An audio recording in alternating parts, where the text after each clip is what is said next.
नाज़रीन आपको बताएं, चांद के मदार में भेजे गए आई क्यूब कमर ने एक माह मुकम्मल कर लिया है। स्पार्को की जानिब से आई क्यूब कमर को एक माह की रिपोर्ट जारी कर दी गई है। आई क्यूब कमर ने चांद के मदार में गर्दिश करते हुए 30 दिन मुकम्मल कर लिए हैं। मजीद तफसील जानते हैं अपने नुमाइंदे अरशद शाह से। अरशद, आगाह कीजिएगा, 30 दिन मुकम्मल हो गए आई क्यूब को इस वक्त मदार में वहां पर मौजूद।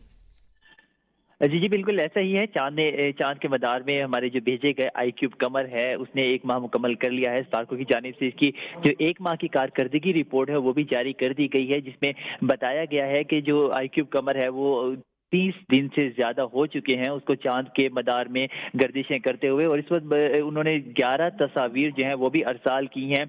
जबकि बताया जा रहा है कि जो दर्जा हरारत है वो भी कम से कम जो है -8 डिग्री सेंटीग्रेड उसने रिकॉर्ड किया है, और जो ज्यादा से ज्यादा है वो 53 डिग्री सेंटीग्रेड जो है वो रिकॉर्ड किया। इसके साथ साथ वो खुदकार जो फंक्शन है वो भी परफॉर्म कर रहा है, अपनी जो सेहत के बारे में है इन्फॉर्म कर रहा है, और 85 जो MBs हैं डाटा जो हम जिस मकसद के लिए उसको भेजा गया था वो भी उसने स्पार्को को भेज दिया गया है। इसके अलावा जो उसकी कामयाबियां हैं जो एक्सपेक्ट की जा रही थी उसमें एक तो है कि मिसाइल से कामयाब अलहदगी और अपने आप को मदार में शामिल करना। मदार में भी जो खास एक उसका जो रूट है उसके अंदर उसने शामिल कर लिया, और इसके साथ साथ जो है वो अपने डिजाइन के मुताबिक काम कर रहा है। जी सही, अरशद शाह हमें आगाह कर रहे थे, बहुत शुक्रिया।